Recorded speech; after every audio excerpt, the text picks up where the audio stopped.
Activity घेतलेली आहे आणि lesson plan, listen and understand, speak word आणि संपर्क वर्कशीट आणि DDK सवाल हे तुम्ही घेतलेलं नाही. म्हणजे 7 विषयामध्ये 2 वापरले, 3 वापरले. पण सर हे जरा याच्यामध्ये महत्त्वाचे विषय त्यांनी घेतलेले आहेत. तर हे लेसन प्लॅन आहे ना, हा शिक्षकांनी कसं शिकवायचं हा टॉपिक दिलेलं आहे. हे पाहून जरी बाहेर आला तरी इट्स ओके सर. त्याच्यानंतर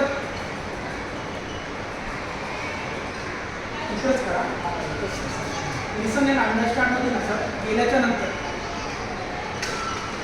तुमचं पुढं कळवतो रीडिंग टाईम, खूप संपर्क आवाज कमी करतो. नेक्स्ट प्रोसेस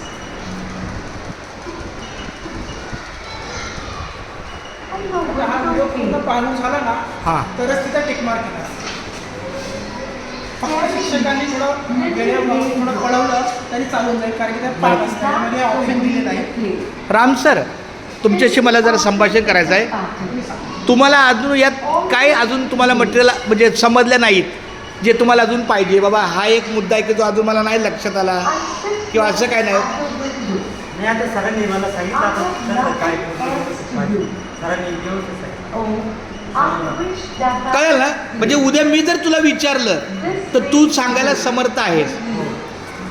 आमच्या राम सरांना खूप धन्यवाद. आत्ताच नवीनच शिक्षक लागले, आमचे सहकारी आहेत राम पोपटराव वाघ.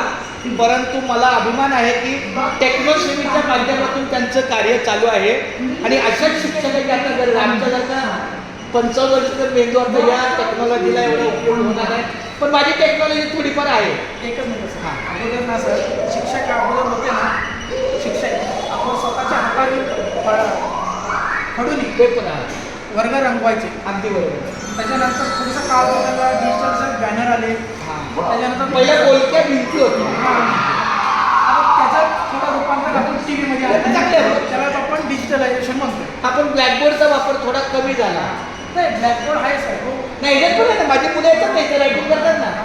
पण डिजिटलायझेशन हे आता जमान्यासोबत चालवं म्हणून येते. नाही, हे ना अध्यापनासाठी आणि अध्ययन प्रक्रियेसाठी अतिशय महत्त्वाचं आहे.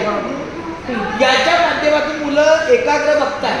आता समजा हे नसतं आणि मी जर एखादा धडा शिकवायला लागलो तर कदाचित सगळ्या मुलांचं लक्ष तितकंच प्रभावशाली नाही झालं.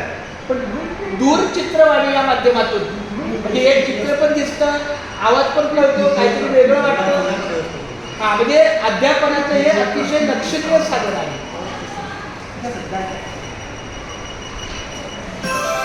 पाहून झालं ना तर असं व्हिडिओ आहे ना.